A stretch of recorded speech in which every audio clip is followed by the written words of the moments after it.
നമസ്കാരം. നീറ്റ് പരീക്ഷയിൽ grace mark ലഭിച്ച 1563 പേരുടെ സ്കോർ കാർഡുകൾ റദ്ദാക്കുമെന്ന് കേന്ദ്ര സർക്കാർ.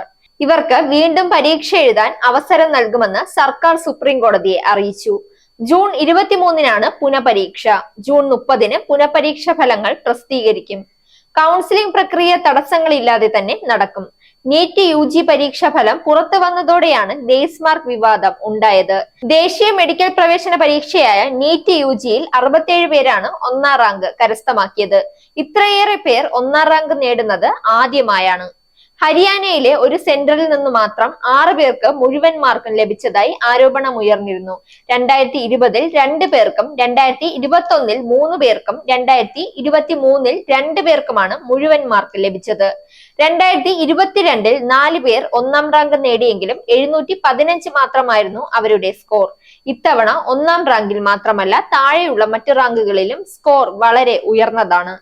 ആരോപണങ്ങൾ ശക്തമായതോടെ 44 പേർക്ക് മുഴുവൻ മാർക്കും കിട്ടിയത് ഗ്രേസ് മാർക്കിലൂടെയാണെന്ന് NTA ചെയർമാൻ സുബോധ് കുമാർ സിംഗ് വ്യക്തമാക്കിയിരുന്നു. പരീക്ഷ വൈകിയത് മൂലം സമയം തികയാതെ വന്നവർക്ക് സുപ്രീം കോടതിയുടെ നേരത്തെയുള്ള നിർദ്ദേശപ്രകാരം ഗ്രേസ് മാർക്ക് നൽകി.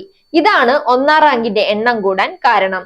ഗ്രേസ് മാർക്കിൽ അപാകതയുണ്ടായിട്ടുണ്ടോ എന്ന് പരിശോധിക്കുന്നതിനായി പുതിയ സമിതി രൂപവൽക്കരിച്ചതായും അദ്ദേഹം പറഞ്ഞിരുന്നു.